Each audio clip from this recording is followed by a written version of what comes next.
Hair transplant की costing कितनी होनी चाहिए या कितनी अफोर्डेबल होनी चाहिए। इतने बड़े बॉल्डनेस की इतनी कम कॉस्टिंग होना अपने आप में ये बात हजम करने वाली नहीं है। इंडिया में हेयर ट्रांसप्लांट की कॉस्टिंग क्या चल रही है, ये सब डाउट आज आप लोगों के क्लियर हो जाएंगे। So hello guys, welcome to my next video. कैसे आप सभी, उम्मीद करता हूँ काफ़ी अच्छे होंगे। आज की वीडियो में आप लोगों का जो सबसे बड़ा डाउट है कॉस्टिंग को लेके कि हेयर ट्रांसप्लांट की कॉस्टिंग कितनी होनी चाहिए या कितनी अफोर्डेबल होनी चाहिए, और इंडिया में हेयर ट्रांसप्लांट की कॉस्टिंग क्या चल रही है डिफरेंट सिटीज़ में, और पूरे इंडिया में जो एक अफोर्डेबल कॉस्ट है वो क्या हो सकती है हेयर ट्रांसप्लांट की। ये सारे डाउट्स आज आप लोगों के क्लियर होने वाले हैं। और मेरी क्या कॉस्टिंग बैठी थी ट्रांसप्लांट की जिस टाइम पे मैंने अपना हेयर ट्रांसप्लांट करवाया था, और आज की डेट में क्या कॉस्टिंग चल रही है, ये सब डाउट आज आप लोगों के क्लियर हो जाएंगे। तो प्लीज़ वीडियो को शुरू से लेके लास्ट तक देखना। मैं आज बताने वाला हूँ कि कॉस्टिंग जो है वो किन चीज़ों पे वेरी करती है हेयर ट्रांसप्लांट की।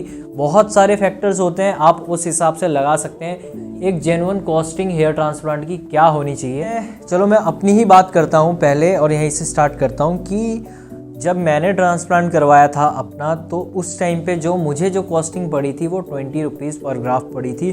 ज़्यादा समय पहले की बात नहीं है मेरे ट्रांसप्लांट को हुए हुए, लगभग अभी 2 साल भी पूरे नहीं हुए हैं। ऑलमोस्ट 2 साल हो चुके हैं, 2-3 महीने में 2 साल पूरे हो जाएंगे। तब मुझे 20 रुपये पर ग्राफ कॉस्टिंग पड़ी थी, जो मुझे बहुत अफोर्डेबल लगा था, क्योंकि मैं कई क्लिनिक्स में विज़िट किया था मैंने, जहाँ पर 40, 50, 60 रुपये, और कई क्लिनिक ऐसे भी थे जो 8-10 रुपये तक में उस टाइम पर ट्रांसप्लांट कर रहे थे। और हेयर ट्रांसप्लांट की जो कॉस्टिंग है वो बहुत ज़्यादा वेरी करती है इंडियन मार्केट के हिसाब से देखा जाए। तो बात करते हैं कि एक अफोर्डेबल कॉस्टिंग क्या है हेयर ट्रांसप्लांट की, जो मुझे लगता है और इवन जो बहुत सारे लोगों को लगता है, और उन्होंने भी ये नोटिस किया होगा। मैं भी बहुत सारे क्लिनिक विज़िट किए हैं मैंने पहले भी, और अभी भी पता करता रहता हूँ मैं। तो मुझे ऐसा लगता है कि अफोर्डेबल कॉस्टिंग जो है हेयर ट्रांसप्लांट की, जहाँ पर दोनों की ही पॉकेट को कोई नुकसान नहीं होता, ना तो जिनका क्लिनिक है उनको और ना कंज्यूमर हम लोगों को भी कोई नुकसान नहीं होता, और एक बहुत अच्छा रिज़ल्ट मिल जाता है और अच्छे डॉक्टर से ट्रांसप्लांट होता है। तो एक अफोर्डेबल कॉस्टिंग जो मुझे लगती है वो है 20 रुपये से लेके 35 रुपये के बीच में, और हो सकता है ये 20 से थोड़ा ऊपर चलेगी हो कई जगह पे, क्योंकि जब मैंने करवाया था तो 2 साल पहले मैंने करवाया था, तो थोड़ा बहुत चेंजेस आते हैं, 1-2 साल में कॉस्टिंग में चेंजेस आते हैं। लेकिन कई जगह पे कॉस्टिंग आप लोग देखेंगे कि 200 रुपये, 100 रुपये पर ग्राफ भी होती है, और कई जगह पे आज भी 8 रुपये, 10 रुपये पर ग्राफ होती है। तो मुझे ऐसा लगता है कि ये बहुत ज़्यादा नाइंसाफ़ी हो रही है। अब बात करते हैं कि किन फैक्टर्स पे हेयर ट्रांसप्लांट की कॉस्टिंग डिपेंड करती है। सबसे पहली चीज़, हमारे सर्जन। अगर किसी क्लिनिक में एक वेल क्वालिफाइड सर्जन है जिसके पास प्रॉपर डिग्री है, अच्छा खासा एक्सपीरियंस है और अच्छी खासी स्किल है, और जो सालों से अच्छे रिज़ल्ट देता आया है और अच्छे से ट्रांसप्लांट परफॉर्म करते हैं, उस केस में आप लोग देखेंगे कि एक सर्जन की, जो एक अच्छे खासे सर्जन की जो सैलरी है, जो किसी क्लिनिक में काम कर रहा है, वो 1.5 से 2 लाख के बीच में होती है। आप लगा सकते हैं कि 1.5 से 2 लाख के बीच में उनकी सैलरी होती है, ठीक है। और अगर किसी क्लिनिक में 2 या 3 सर्जन है और पूरी टीम है और अच्छी टीम है, अगर टेक्नीशियन भी अच्छे लेवल के हैं, तो 70,000, 80,000 रुपये टेक्नीशियन भी चार्ज करते हैं। अगर ये सभी लोग काफ़ी एक्सपीरियंस्ड है और एक अच्छा रिज़ल्ट आप लोगों को दे सकते हैं, तो वहाँ पर क्लिनिक की जो कॉस्टिंग है वो थोड़ी ज़्यादा होगी। थोड़ी ज़्यादा से मतलब बहुत ज़्यादा की मैं बात नहीं कर रहा हूँ कि 100-200 रुपये, 20 से 30-35 रुपये के बीच में यहाँ पर कॉस्टिंग आपको देखने के लिए मिलेगी। बात करूँ मैं उन क्लिनिक्स की जहाँ पर 8 रुपये, 10 रुपये पर ग्राफ कॉस्टिंग है, तो आप खुद ही गैस कीजिए कि 8 रुपये 10 रुपये पर ग्राफ अगर कॉस्टिंग है, तो अगर कोई बंदा फिर 3000 ग्राफ लगाता है और 10 रुपये कॉस्टिंग है, तो 30,000 रुपये उसको 3000 ग्राफ की कॉस्टिंग पड़ेगी। इतने बड़े बॉल्डनेस की इतनी कम कॉस्टिंग होना अपने आप में ये बात हजम करने वाली नहीं है, क्योंकि ऑब्वियस सी बात है, अगर क्लिनिक में 2 डॉक्टर्स हैं, ठीक है, और वेल क्वालिफाइड डॉक्टर है जो आपका ट्रांसप्लांट कर रहा है, एक्सपीरियंस डॉक्टर है, तो 1.5 से 2 लाख रुपए तो एक डॉक्टर अपने आप ही ले जा लेगा, ठीक है। तो आप समझ सकते हैं कि जहाँ पर इतने कम रेट में भी ट्रांसप्लांट आप लोगों को नहीं करवाना है, मैं तो यही सजेशन दूंगा कि 8 से 10 रुपये में आप लोगों को बिल्कुल नहीं जाना है। आप लोग समझ सकते हैं कि वहाँ पर आपका डॉक्टर्स ट्रांसप्लांट कर रहे हैं या टेक्नीशियन ट्रांसप्लांट कर रहे हैं, कितने प्रोफेशनल ये हो सकते हैं, आप खुद ही कॉस्टिंग से आइडिया लगा सकते हैं, क्योंकि बहुत सारी चीज़ें निकालनी पड़ती है। डॉक्टर्स की फ़ीस हो गई, आपका मेंटेनेंस कॉस्ट हो गई, अगर कोई जगह रेंटेड है, कोई प्लेस रेंट पे ले रखी है और काफ़ी पॉश एरिया है, तो 1.5 से 2 लाख 2.5 लाख रुपए तो एरिया का ही रेंट है। अगर मैं बात करूँ दिल्ली जैसे एरिया की, जहाँ पर ग्रेटर कैलाश जो एरिया है दिल्ली का, वहाँ पर आप अगर रेंट पे एक प्लेस लेने जाएं तो कम से कम 1.5 से 2 लाख रुपए में तो आपको रेंट में एक प्लेस ही मिलेगा। तो आप लगा सकते हैं कि एक अफोर्डेबल जो कॉस्टिंग बैठती है ट्रांसप्लांट की, वो 20 से 35 रुपये ही बैठती है, ऐसा मुझे लगता है।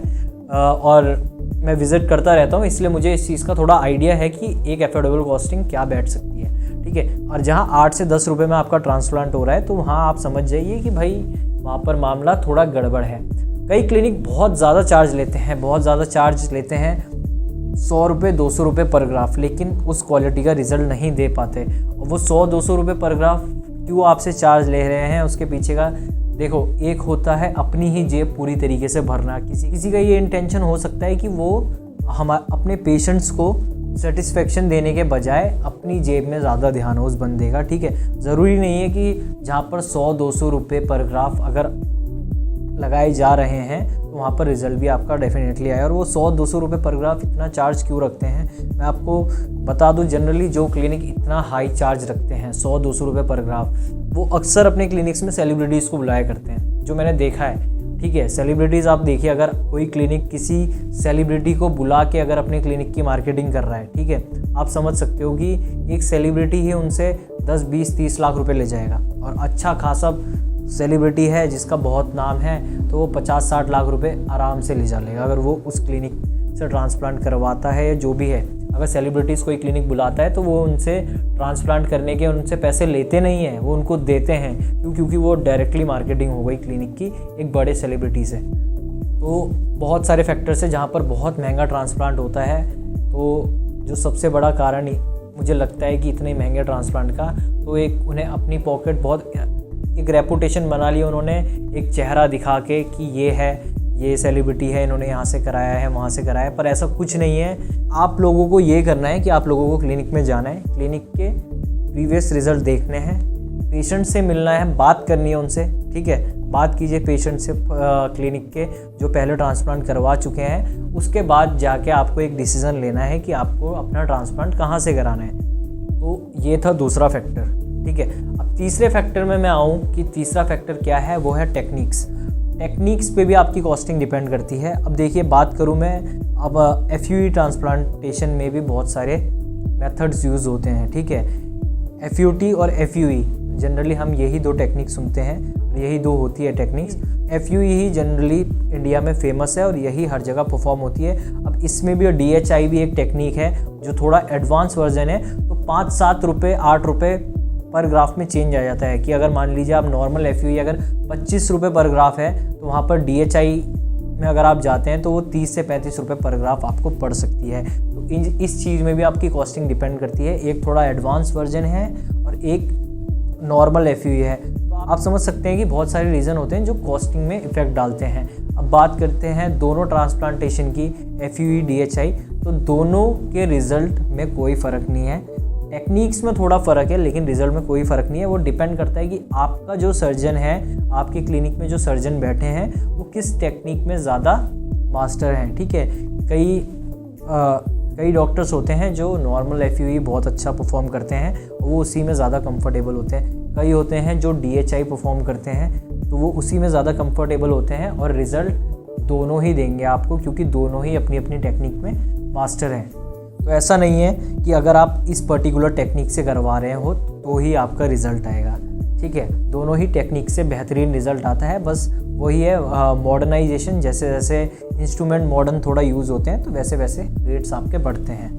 चौथी चीज़ मैं आपको बता दूं कि लोकेशन आपकी क्लिनिक की कहाँ है। जैसे हम बोलते हैं कि लोकेशन उस क्लिनिक की इस जगह में है या उस क्लिनिक की इस जगह में है, वो थोड़ा अर्बन एरिया में है, वो थोड़ा रूरल एरिया में कोई क्लिनिक है, तो इन चीज़ों पे भी डिपेंड करता है। अगर कोई मॉडर्न सिटी में कोई क्लिनिक है तो ऑब्वियस सी बात है वहाँ की लोकेलिटी कैसी है, उन चीज़ों पे भी डिपेंड करेंगे। वहाँ के रेट्स, वो पर ग्राफ क्या आपसे कॉस्टिंग ले रहे हैं, और कोई क्लिनिक थोड़ा रूरल और अर्बन एरिया के बीच में पड़ता है तो मे बी उनके रेट्स थोड़े डाउन हो। रीज़न इसलिए कि मे बी वो प्लेस उनको थोड़ा सस्ता पड़ा हो, उनका रेंट कम हो वहाँ का, तो बहुत सारी चीज़ों पे डिपेंड करता है। और जो सिटी में है जहाँ पर बहुत ज़्यादा भीड़ है वहाँ पर रेंट भी उतना ज़्यादा पे करना पड़ेगा उनको क्लिनिक का।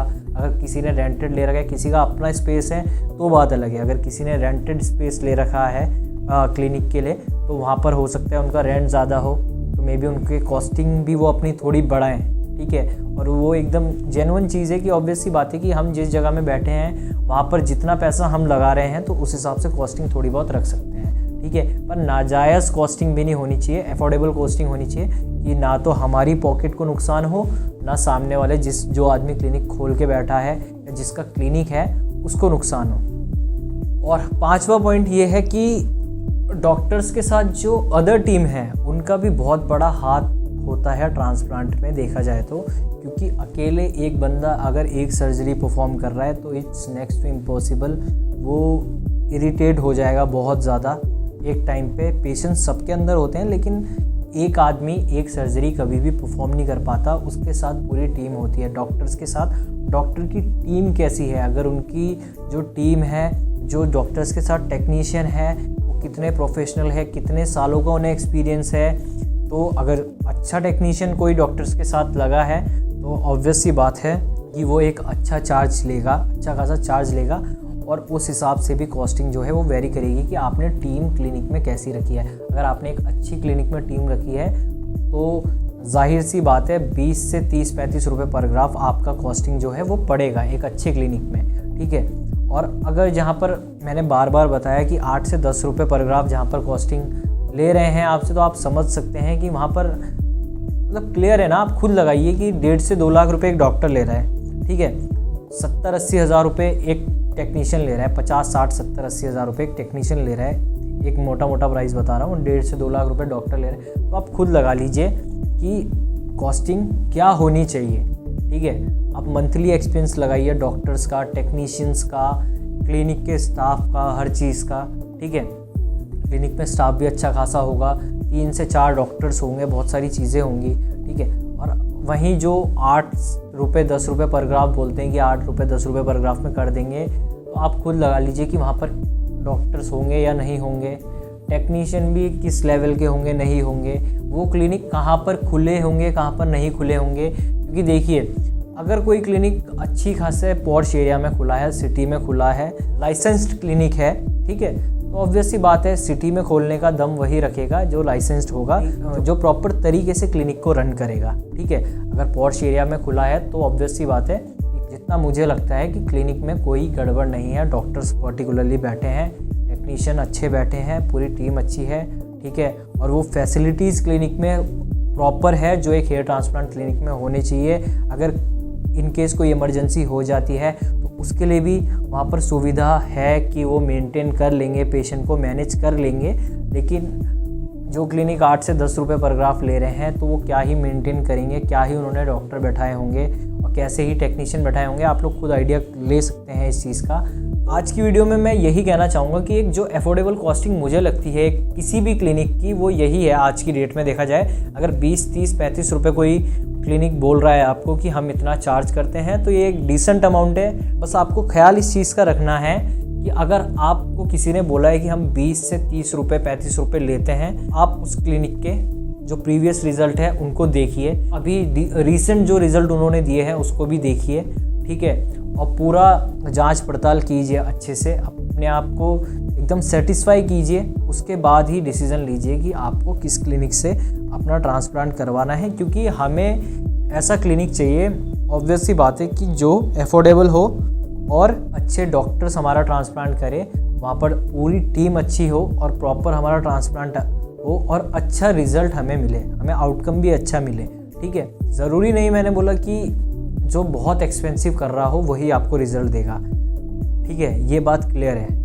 और जो एक जायज़ अमाउंट ले रहा है आपसे, डिसेंट अमाउंट ले रहा है ना, वो भी आपको एक बहुत अच्छा रिज़ल्ट दे सकता है और डेफिनेटली देते हैं क्लिनिक। मैंने देखा है कि 20-30 रुपये 35 रुपये पर ग्राफ जो ले रहे हैं बहुत बेहतरीन रिज़ल्ट दे रहे हैं, वो बहुत अच्छा रिज़ल्ट देते हैं, लेकिन हाँ, सोचने वाली बात आप लोगों को वहाँ पर है जहाँ कॉस्ट फैक्टर बहुत लो हो जाता है 8 से 10 रुपये, तो वहाँ आपको ध्यान रखना है ना, वहाँ आपको ढंग की फैसिलिटीज़ मिलेगी। ये मैं आपको लिख के देता हूँ, जहाँ 8 से 10 रुपये ले रहे होंगे ना, वहाँ आपको डॉक्टर्स मिलेंगे। अब वहाँ देख लेना, अगर कोई विज़िट करता होगा कभी, आप देख लेना जो 8 से 10 रुपये बोलता है, जिस दिन आप ट्रांसप्लांट वाले दिन जाओगे तो वहाँ आपको डॉक्टर नहीं मिलेगा, ठीक है। फिर आप कुछ नहीं कर पाओगे, आप ऑलरेडी पेमेंट कर चुके होंगे वहाँ पे एडवांस पेमेंट। उसके बाद आप ट्रांसप्लांट के लिए जब एक बार अपना सर रख चुके होंगे उनके सामने, तो फिर आप क्या ही कर पाओगे जब आपका प्रोसीजर स्टार्ट हो जाएगा। और उस बीच कोई भी गड़बड़ होती है तो वो हमारी खुद की जिम्मेदारी है कि हमने चीज़ों को ढंग से नहीं देखा है। तो आप लोगों को देखना है कि क्या एक अफोर्डेबल कॉस्टिंग होनी चाहिए इंडिया में, खुद भी रिसर्च करनी है। मैंने आप लोगों को बता दिया है कि ये अफोर्डेबल कॉस्टिंग है इंडिया में आज की डेट में। इसमें एक बहुत अच्छा रिजल्ट आ जाता है और अच्छे सर्जन ही आपका जो है ट्रांसप्लांट करेंगे। लेकिन आप अगर अपना ट्रांसप्लांटेशन की सोच रहे हैं तो बिल्कुल आप क्लिनिक के प्रीवियस रिजल्ट देखिए और सारी चीज़ें देखिए जो मैंने आज आप लोगों को बताई है। सो उम्मीद करता हूँ आप लोगों को आज की वीडियो बहुत अच्छी लगी होगी। अगर वीडियो अच्छी लगी है तो प्लीज़ प्लीज़ प्लीज़ वीडियो को लाइक कीजिए और चैनल को सब्सक्राइब कीजिए। और उसके बाद मैं बहुत सारी नई वीडियोस लाऊंगा और उसमें आप लोगों को बताऊंगा कि कितने टाइप्स के हेयर ट्रांसप्लांट होते हैं, क्या माइनर डिफरेंस होते हैं। वैसे तो माइनर ही होते हैं डिफरेंस, इतने मेजर डिफरेंस नहीं होते। और क्या माइनर डिफरेंस होते हैं हेयर ट्रांसप्लांट में, अलग अलग टेक्निक्स में, ये सब आप लोगों को बताऊंगा। तो उम्मीद करता हूँ आप लोगों को आज की वीडियो अच्छी लगी होगी। सो वीडियो अच्छी लगी है तो प्लीज़ वीडियो को लाइक कीजिए और चैनल को सब्सक्राइब कीजिए। मिलते हैं अगली वीडियो में।